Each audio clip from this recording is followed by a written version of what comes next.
ರೈತರಿಗೂ ಮತ್ತು ನನ್ನ ನೆಚ್ಚಿನ ಸಹಪಾಠಿಗಳಿಗೆ ಶುಭೋದಯವನ್ನು ಕೋರುತ್ತಾ, ಇಲ್ಲಿ ನಾವು ಸೇರಿದ ಉದ್ದೇಶ ಮಣ್ಣಿನ ಪರೀಕ್ಷೆ ಹೇಗೆ ಮಾಡಬೇಕೆಂದು ತಿಳ್ಕೊಳ್ಳೋದಕ್ಕೆ. ಈಗ ಇಲ್ಲಿರ್ತಕ್ಕಂಥ ರೈತರು ಯಾರಾದರೂ ಮಣ್ಣಿನ ಪರೀಕ್ಷೆ ಮಾಡಿಸಿದ್ರು, ಮಣ್ಣಿನ ಪರೀಕ್ಷೆ ಮಾಡಬೇಕಾದ್ರೆ ಮಣ್ಣಿನ ಮಾದರಿನ ಸಂಗ್ರಹಿಸಬೇಕಾಗುತ್ತದೆ.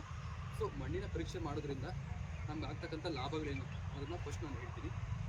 ಮಣ್ಣಿನ ಪರೀಕ್ಷೆ ಮಾಡೋದ್ರಿಂದ ಆಗ್ತಕ್ಕಂಥ ಲಾಭಗಳೇನಪ್ಪ ಅಂದರೆ, ಮಣ್ಣಿನ ಫಲವತ್ತತೆ ಬಗ್ಗೆ ತಿಳ್ಕೊಬೋದು.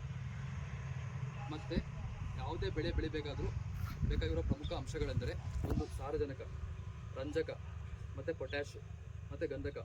ಇವು 4 ತುಂಬ ಪ್ರಮುಖವಾಗಿದ್ದು ಇವುಗಳ ಪ್ರಮಾಣ ಎಷ್ಟಿದೆ ಅಂತ ತಿಳ್ಕೊಬೋದು. ಮತ್ತು ಅದರ ಕೊರತೆ ಎಷ್ಟಿದೆ ಅಂತ ನಾವು ತಿಳ್ಕೊಬೋದು. ಇಂಥವೆಲ್ಲ ತೆಗಿಬೇಕಾಗಿರುತ್ತೆ. ಮತ್ತು ಮಾದರಿಗಳನ್ನು ಯಾವ ರೀತಿ ತೊಗೋಬೇಕಪ್ಪ ಅಂದರೆ, ಅಡ್ಡಾದಿಡ್ಡಿಯಾಗಿ, ಅಂದರೆ ಈಗ ಅಲ್ಲೊಂದು ಕಡೆ ತೊಗೊಂಡಿದ್ರೆ ಇಲ್ಲೊಂದು ಕಡೆ ತೊಗೋಬೇಕಾಗಿರುತ್ತೆ, ನೆಕ್ಸ್ಟ್ ಅಲ್ಲೊಂದು ಕಡೆ ತೊಗೋಬೇಕಾಗಿರುತ್ತೆ. ಲೈಕ್ ಝೆಡ್ ಶೇಪ್ ಇರುತ್ತಲ್ಲ, ಆ ಥರ ನಾವು ತೊಗೋಬೇಕಾಗಿರುತ್ತೆ. ಸೊ ಈಗ ಫಸ್ಟು ನಾವೇನು ಮಾಡಬೇಕಪ್ಪ ಅಂದರೆ, 1 ಎಕರೆಗೆ 5 ಉಪಮಾದರಿಗಳನ್ನು ತೊಗೋಬೇಕಾಗಿರುತ್ತೆ. ಅಂದರೆ 5 ಕಡೆ ನಾವು ತೊಗೋಬೇಕಾಗಿರುತ್ತೆ. ಅದು ಯಾವ ರೀತಿ ಅಂದರೆ ಅಡ್ಡಾದಿಡ್ಡಿಯಾಗಿ. ಸೊ ಈಗ ನಾವು ಯಾವ ರೀತಿ ತೊಗೋಬೇಕಪ್ಪ ಅಂದರೆ, ಒಂದು ಕಡೆ ಯಾವ ರೀತಿ ತೊಗೋಬೇಕಪ್ಪ ಅಂದರೆ, ಫಸ್ಟ್ ನಾವು ವಿ ಆಕಾರದಲ್ಲಿ ಮಣ್ಣು ಅಗಿಬೇಕಾಗಿರುತ್ತೆ.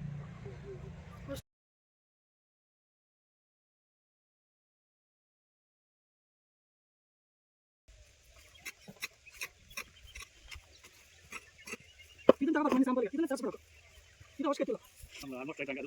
ಇದನ್ನ ತಗೋಬೇಕು. ಮೊದಲು ಈ ಥರ ತೆಗೆದಾಗ ನಮಗೆ ಮಣ್ಣು ಸೈಡ್ ಇದ್ದಲ್ಲಿ ತೆಗೆದ ಮೇಲೆ ಹೇಗೆ ಮಾಡಬೇಕು, ಈ ಥರ ಇದ್ದಾಗ ಈ ಮಣ್ಣು ಯಾಕಂತ ಬದಿಯುತ್ತಲ್ಲ, ಅದರ ಸೈಡಲ್ಲಿ ನಾವು ಅದನ್ನ ಅಗಿಬೇಕಾಗುತ್ತೆ, ಸ್ಪ್ರೇ ಮಾಡಬೇಕಾಗುತ್ತೆ. ಅಂದರೆ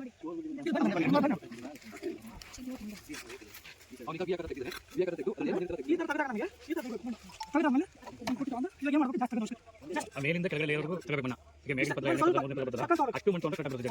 ಈ ಥರ ತೆಗೆದು ಮೇಲಿಂದ ಕೆಳಗಡೆವರೆಗೂ ಏನು ಪೋಷಕಾಂಶ ಅಂತ ಕೇಳ್ಬತ್ತೆ. ಅಂತ ಇಲ್ಲಿಂದ ಇಷ್ಟು ನೀವು ಒಂದು ತೊಗರಿ ಪಕ್ಕ ಹಾಕಿದಾಗ ಬೇರೆ ಜಾಸ್ತಿ ಈ ಥರ ಹೋಗ್ತಲ್ಲ. ಹಾಗಾಗಿ ಈ ಮಣ್ಣು ತಗೊಂಡ್ರೆ ನಮ್ಗೆ ಗೊತ್ತಾಗುತ್ತೆ ಎಷ್ಟು ಪೋಷಕಾಂಶ ಇದೆ ಮಣ್ಣಲ್ಲಿ. ಮೇಲಿಂದ ಎಕ್ಕಬೇಕಂಗೆ ಈ ಥರ ತಗೋಬೇಕು, ಎಕ್ಕೊಂಡು ಕಟ್ಟ ಬರುತ್ತೆ. ಇದನ್ನು ತಗೋಬೇಕು. ಇದು ಒಂದು ಸಂಪದ, ಒಂದು ಕೃಷಿ ಬೆಳೆ ಸಜ್ಜಿ, ಜೋಳ, ತೊಗರಿ, ರಾಗಿ ಈ ಥರ ಇದ್ದ ಬೆಳೆಗಳಿಗೆ ಬೇರೆ ಜಾಸ್ತಿ ಹೋಗಲ್ಲ ನೆಲದಲ್ಲಿ. ಅರ್ಧ ಅಡಿ ತಗೊಂಡ್ರೆ ಸಾಕಾಗತ್ತೆ ನಮಗೆ. ಇವಾಗ ಬೇಕಾದ್ರೆ ತೆಂಗಿನ ಗಿಡ ಈ ತರ ಹೋದ್ರೆ 1 ಅಡಿ ಮೇಲೆ ಹೋಗ್ಬೇಕಾಗತ್ತೆ.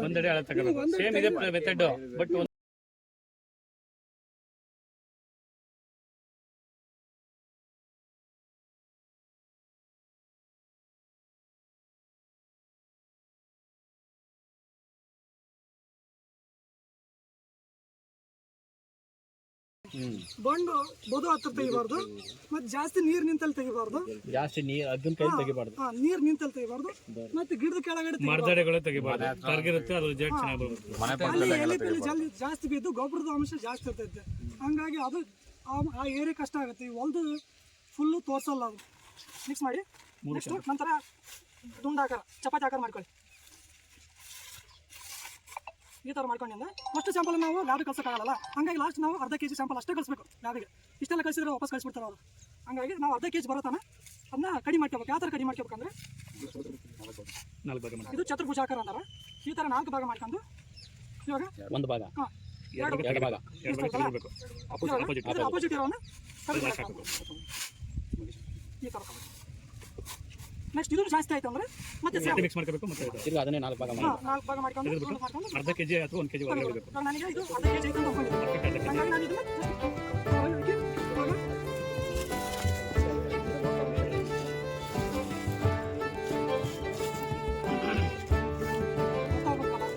ಹಂಗಾಗಿ ಅವರಿಗೆ ಇದನ್ನ ಕಳ್ಸೋರ ಜೊತೆಗೆ ನೀವು ಬರೀಬೇಕು. ಇವಾಗ ನಾನು ಸ್ಯಾಂಪಲ್ ಇಷ್ಟು ಎಕರೆಯಲ್ಲಿ ತಗೊಂಡಿದ್ದೀನಿ, ಮತ್ತು ಯಾವ ಬೆಳೆ ಹಾಕಿದ್ದೀನಿ ನಾನು ಹಿಂದಿನ ವರ್ಷ ಯಾವ ಬೆಳೆ ಹಾಕಿದ್ದೀನಿ, ಮತ್ತು ಮುಂದಿನ ವರ್ಷ ಯಾವ ಬೆಳೆ ಹಾಕ್ಬೇಕು ನಾನು ಅಂತ ಬರೆದು, ಮತ್ತು ನಿಮ್ಮ ಹೊಲದ ಸರ್ವೆ ನಂಬರು, ನಿಮ್ಮ ಹೆಸರು, ನೀವು ಫುಲ್ ವಿಳಾಸ, ಅಡ್ರೆಸ್ ಎಲ್ಲ ಅಷ್ಟು ಬರೆದು ಕಳಿಸಿದ್ರೆ ಸಾಕು. ಇಷ್ಟು complete soil sample. Already potassium ಕ್ಷೇತ್ರ ಮತ್ತು ಪೊಟ್ಯಾಷಿಯಂ ಇಲ್ಲ 3 ವರ್ಷಕ್ಕೆ ಅಷ್ಟು ಸಾಕಾಗುತ್ತೆ. 3 ವರ್ಷಕ್ಕೆ ಒಂದ್ಸಲ ಮಾಡಿಸ್ಲೇಬೇಕಾಗುತ್ತೆ. ಅದನ್ನ ಯಾವುದಕ್ಕೂ ಬಳಸಬಾರ್ದು. 15 ನಿಮಿಷ ಕಾಲ ಅರಿಯಕ್ಕೆ ಬಿಟ್ಟಾದ್ಮೇಲೆ ಬಾಟಲ್ನ, ಅಂದರೆ ಅರ್ಧ ಲೀಟ್ರ್ ಬಾಟಲ್ನ ತಗೊಂಡು ನೀರನ್ನ ತುಂಬಿಸ್ಕೋಬೇಕು. ನೀರನ್ನ ಎಲ್ಲಿವರೆಗೂ ಫುಲ್ ಆಗೋವರೆಗೂ ಹರಿಯೋ ನೀರು, ಸೂಕ್ಷ್ಮ ಜೀವಗಳು ಇದ್ರೊಳಗೆ ಹೋದ್ರೆ ಕಲುಷಿತ ಆಗ್ಬಿಡುತ್ತೆ. ಅದಕ್ಕೆ ಇಮಿಡಿಯೇಟ್ ಆಗಿ ಅದನ್ನ ಕ್ಲೋಸ್ ಮಾಡಬೇಕು. ಅದಾದ್ಮೇಲೆ ಅದು 24 ಗಂಟೆ ಒಳಗೆ ನೀವು ಪರೀಕ್ಷೆ ಕಳಿಸ್ಬೇಕು. ಮತ್ತೆ ದಿನಾಂಕ ಯಾವತ್ತು ಮಾಡಿದ್ದು ಅನ್ನೋದು ಬರಿಬೇಕು, ಸರ್ವೆ ನಂಬರ್ ಬರಿಬೇಕು. ಇವೆಲ್ಲ ಮಾಡಿದ್ರೆ ಇವೆಲ್ಲ ಮಾಡಾದ್ಮೇಲೆ ಪರೀಕ್ಷೆಗೆ ಕಳಿಸ್ಬೇಕು. 24 ಗಂಟೆ ಒಳಗೆ ಕಳಿಸ್ಬೇಕು. ಮತ್ತೆ ಯಾವ್ಯಾವುದು ಬಾಟಲ್ಸು ಅಂದ್ರೆ ಬಳಸಬಾರ್ದು ಪರೀಕ್ಷೆಗೆ ಅಂದ್ರೆ ರಾಸಾಯನಿಕ ಬಾಟಲ್ಸ್ ಬರುತ್ತಲ್ಲ ಅವೆಲ್ಲ ಪರೀಕ್ಷೆಗೆ ಬಳಸಬಾರ್ದು. ಮತ್ತೆ ಸಂಪಲ್ಲಿ ಟ್ಯಾಂಕಲ್ಲಿರೋ ನೀರು ಇರುತ್ತಲ್ಲ ಆ ನೀರನ್ನು ಪರೀಕ್ಷೆಗೆ ಬಳಸಬಾರ್ದು. ಮತ್ತು ಮೆಟಲ್ಸ್ ಅಂದರೆ ಲೋಹಗಳು, ಕೆಬ್ಣದ್ದು, ತಾಮ್ರದ್ದು ಬರುತ್ತಲ್ಲ ಬಾಟಲ್ಸು, ಅವ್ದು ಯಾವುದೂ ಬಳಸಬಾರ್ದು. ಬರೀ ಪ್ಲಾಸ್ಟಿಕ್ ಅಂದರೆ ಬಿಸ್ಲರಿ ಬಾಟಲ್ಸ್ ಬರುತ್ತಲ್ಲ ಇದನ್ನ ಬಳಸ್ಬೋದು. ಅರ್ಧ ಲೀಟರ್ ಸಾಕು, ಅದನ್ನು ಬಳಸಬಾರ್ದು. ಬಿಸ್ಲರಿ ಬಾಟಲ್ ಬೆಸ್ಟ್ ಎಲ್ಲದಕ್ಕಿಂತ. ಎಲ್ಲೆಲ್ಲಿ ಏನೇ ಇದು ಮಾಡೋದ್ರಿಂದ ಏನೇನು ಲಾಭ ಅಂತ ಅಂದರೆ ನೀವು ನೀರಲ್ಲಿರೋ pH ಮಟ್ಟ ಅದನ್ನ ತಿಳ್ಕೊಬೋದು. ಮತ್ತೆ ವಿದ್ಯುತ್ ವಾಹಕತೆ ಇರುತ್ತಲ್ಲ ನೀರಲ್ಲಿ, ಆಸಿಡ್ ಬೇಸ್ ಇರುತ್ತಲ್ಲ ಅದನ್ನ ತಿಳ್ಕೊಬೋದು. ಮತ್ತೆ ವಿದ್ಯುತ್ ವಾಹಕತೆ ಅಂದರೆ ಎಲೆಕ್ಟ್ರಾನಿಕ್ ಕಂಡಕ್ಟಿವಿಟಿ ಅಂತಾರೆ ಇಂಗ್ಲೀಷ್ನಲ್ಲಿ. ಮತ್ತು ಕ್ಲೋರೈಡ್ಸು, ಕಾರ್ಬನೇಟ್ಸ್, ಬೈಕಾರ್ಬನೇಟ್ಸ್, ನೈಟ್ರೈಟ್ಸ್ ಇವನ್ನೆಲ್ಲ ತಿಳ್ಕೊಬೋದು. ಇದನ್ನೆಲ್ಲ ತಿಳ್ಕೊಳ್ಳೋದ್ರಿಂದ ನೀರಿನಲ್ಲಿ ಏನೇನಿದೆ ಏನೇನು ಇಲ್ಲ ಅನ್ನೋದನ್ನ ನೀವು ತಿಳ್ಕೊಂಡು ಅದನ್ನ ಇಲ್ಲದೆ ಇರೋದನ್ನ ನೀವು ಹಾಕಿ ಬೆಳೆನ ಬೆಳೆದ್ರೆ ನಿಮಗೆ ಇಳುವರಿ ಜಾಸ್ತಿ ಬರುತ್ತೆ. ಏನು ಔಷಧಿಗಳಲ್ಲಿ ಬಿಡೋದು ಅಂತ ಅದನ್ನ ನೀರಿನಲ್ಲಿ ಇಲ್ದಿರೋಂಥದ್ನ ಔಷಧಿಗಳ ಮುಖಾಂತರ ನೀರಿನಲ್ಲೇ ಬಿಡೋದು. ಇದನ್ನ ಎಲ್ಲೆಲ್ಲಿ ಮಾಡಿಸ್ಬೋದಂದ್ರೆ ಕೃಷಿ ವಿಶ್ವವಿದ್ಯಾಲಯ ಇರುತ್ತಲ್ಲ ನಮ್ಮ ಕಾಲೇಜ್ ಅಂದ್ರೆ GKVK ಈ ತರ ಎಲ್ಲ ಜಿಲ್ಲೆಗಳಲ್ಲಿ ಇರೋ ಪ್ಲೇಸ್ ಅಲ್ಲಿ ನೀವು ಮಾಡಿಸ್ಬೋದು. IIHR ಇದೆಯಲ್ಲ, IIHR ಗೊತ್ತಲ್ವಾ, ಅಲ್ಲಿನೂ ಮಾಡಿಸ್ಬೋದು. ಮತ್ತೆ ರೈತ ಸಂಪರ್ಕ ಕೇಂದ್ರ ಅಲ್ಲಿ ಕೊಡ್ಬೋದು, ಅಲ್ಲಿನೂ ಮಾಡ್ಕೊಡ್ತಾರೆ. ಈ ರೀತಿ ನೀರಿನ ಪರೀಕ್ಷೆ ಮಾಡ್ತಾರೆ.